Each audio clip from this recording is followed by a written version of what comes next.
Greetings everyone and welcome back to 365 Days of Prog. Today we're gonna be reviewing Storytellers Part 2 by Tiger Moth Tales. Hi, my name's Naomi.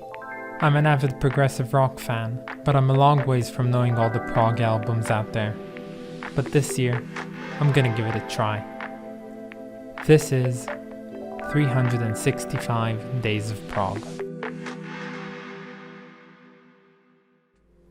Today's album is a really cool album which I think not a lot of people know about, so if you know this one, consider yourselves lucky, and if you don't, here's some of my favorite bits from the album to help me understand what it actually sounds like.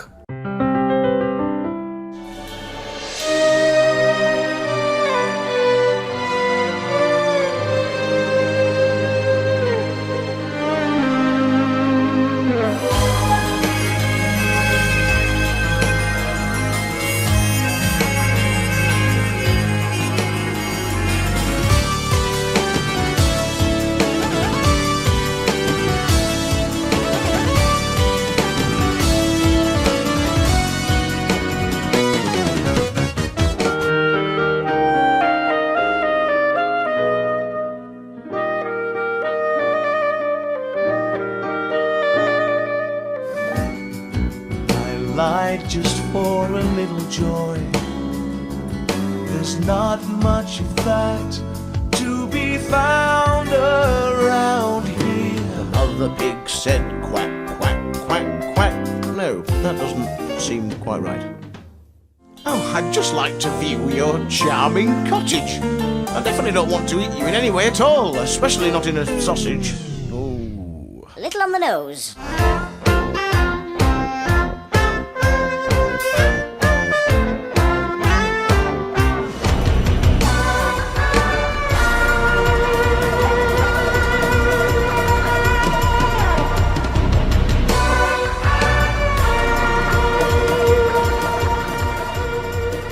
So it is not often on the series that we encounter a truly one-man show, as is the case with today's, well, not band, just alias Tiger Moth Tales.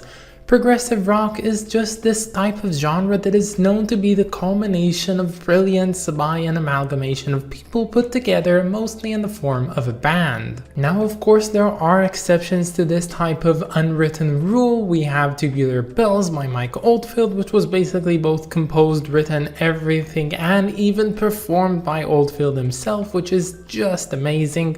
But of course most of the time what we do get to see is the fact that singular people in prog can only go so far. And when talking about this, I am not including solo artists that include a lot of contributors on their album, and yes, I'm specifically speaking about David Gilmour. But as I said, the reason I'm even telling you all of this is because of the person we're looking at his music today, and that person is no other than Peter Jones, a very professional and just completely talented multi-instrumentalist, and he is of course also known by the alias of Tiger Moth Tales. Now Jones is what you might call young. Of course I would not call him young, he's like 40 something years old, but most people would see a person that was born in 1980 as pretty young and new into the scene. And Jones was born presumably, let's say, in the second wave of prog. He grew up knowing who Genesis were, but at the same time Marillion probably also had the same sense of nostalgia on him, and thus the two bands really influenced his type of music later on. But the question has to be asked, why the alias? Why not just be Peter Jones? Why do we have the name Tiger Moth Tales? And well, the reasoning for it is that Peter Jones was not always doing progressive rock music. While he was creating music from a very young age, he actually went ahead and pursued a career in more poppier music, in which he appeared a lot in a group, or actually a duo, with a fellow friend of his called Emma Payne, and the two together were called Two to Go. And this duo would actually turn out to be very successful, and they would appear multiple times on various X Factor shows, and one fateful episodes when they were actually voted off from the show, immediately afterwards Emma's boyfriend of a long time called Chris Friend would propose to her, and later on her name would change from being Emma Pine to being Emma Friend. And the reason I'm telling you all this will become apparent in later on in the video. And a while after all that, in 2013, Jones would go on to start composing a new album of his own which deals with the loss of one's childhood. And seeing as he wanted to take a more progressive approach with this one, he decided to ditch the last alias he had as Peter Jones as part of Two to Go, and instead took up the new name of Tiger Moth Tales. And the album would eventually come out in 2014, and it would be named Cocoon, and this album would burst anyone's imagination of what one can achieve in creating a full virtue of sound. Yes, Peter Jones by himself was able to capture the essence of a full-on band, and I guess that's just one of those virtues of losing a sense. Oh yeah, I forgot to mention this.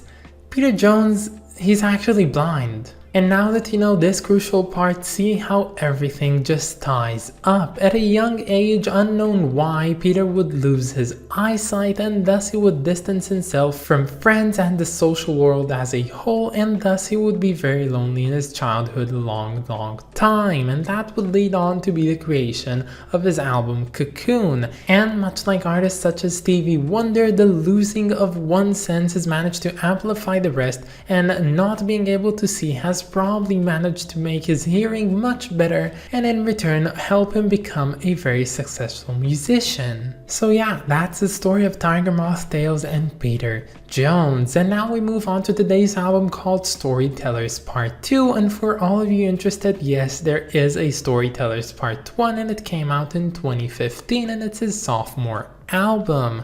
And this one takes a lot of inspiration from Genesis, and one of the main sources of inspiration is telling short stories, actually in the form that each and every song tells its own unique story. And while I am not the first to point out that Jones takes a lot of inspiration from Genesis and Marillion, and that all lovers of those kinds of musical albums would love this one as well, I do believe that there is also a striking resemblance on here for Passion Play and Minstrel at the Gallery by Jethro Tull. Something about that English folk storytelling type of humor is found on here, and I honestly thought those were really similar. And while I tell you that Peter Jones is a talented multi-instrumentalist, I honestly do mean that. This dude plays on here so many different things. Of course, he plays the guitar, the keyboards, and he does the drums, but he also plays some more exotic things like the ukulele, clarinet, recorder, and of course he's also doing the lead vocals. And I think that my amazement with Jones's playing as a musician could be encapsulated by the way that he uses all the various instruments in a very unique way.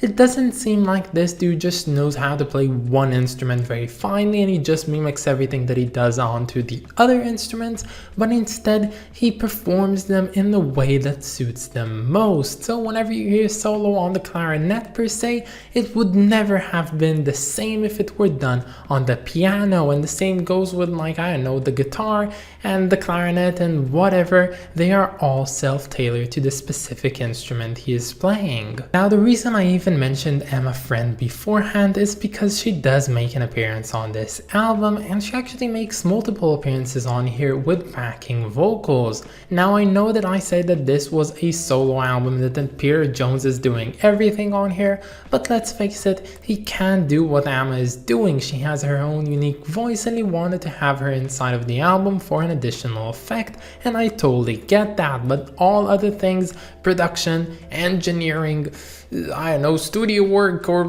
programming, all of that is done by him, and whatever Emma brings in is just to flourish this album, and I honestly love it that much. So this album opens up with a track called Best Friends, and it ends with a reprise of the same name. And honestly, the reason I wanted to mention the last name of Emma Friend is because I do believe that it's not a coincidence that it's called Best Friends and she makes an appearance on here. I just think that it's kind of lovely. And this first track seamlessly transitions on to the next one called Kai's Journey, which is just a beautiful beautiful unfolding landscape of space which sounds amazing and honestly really made me just in awe of the capabilities of Peter Jones. Toad of Toad Hall is the next track, and this is the first one that really sounds like Genesis. Anyone that likes that sort of Genesis, early Genesis type of songwriting would definitely love this one to bits. And it is immediately followed by the track called Eternity. Now Eternity is my downright favorite song from this album. It is basically just a clarinet solo stretch for like 4 minutes long, and it couldn't have gotten better than that.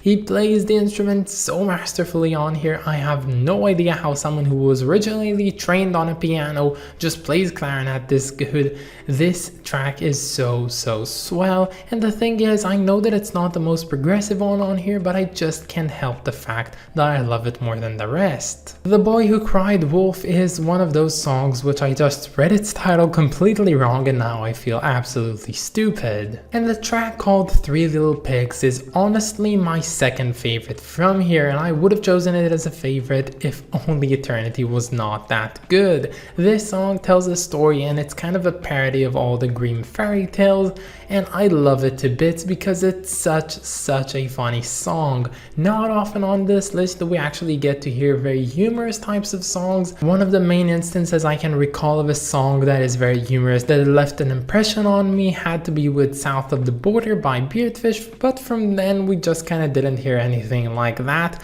until this one. This one is absurdly funny with so many fourth wall breaks and just making and poking fun at all of those old fairy tales.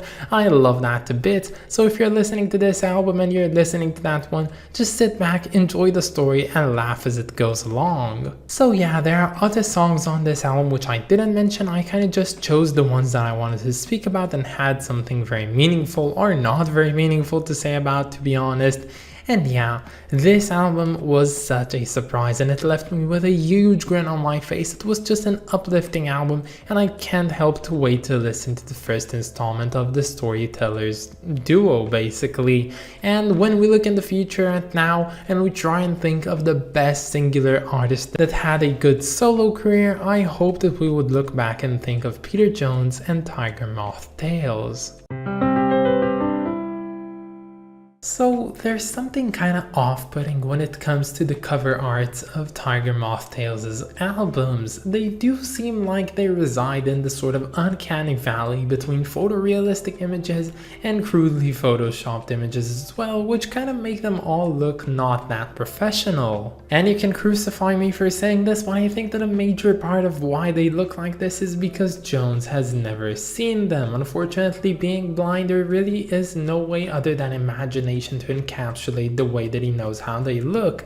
And honestly, imagination is the key point on here. Those covers, the covers of all his discography, feel like scenes from the imagination. They're not that refined, they're very rough around the edges, but they're kind of just there and they get the point across, and I think that it's fine, but in physical form I don't like it that much. This album is a great composition of pure virtuosity, and now that I know this one, I can't help to wait to listen to Cocoon, which also resides on the list. And for now, today's album will get a rating of 9 out of 10. But that's about it, guys. I hope that you enjoyed this video and stay tuned for tomorrow because we're going to be listening to After All by After All. I of course want to thank my lovely supporters over on Patreon, so thank you so much to Clay Walnum, Wrist of Kings and Lindsay Haycox. You guys are just the best, and if any of you want to support me over on Patreon, you can find the link down in the description or in my about page. But that's about it, guys. Have a wonderful day and I'll catch you all tomorrow. Bye guys.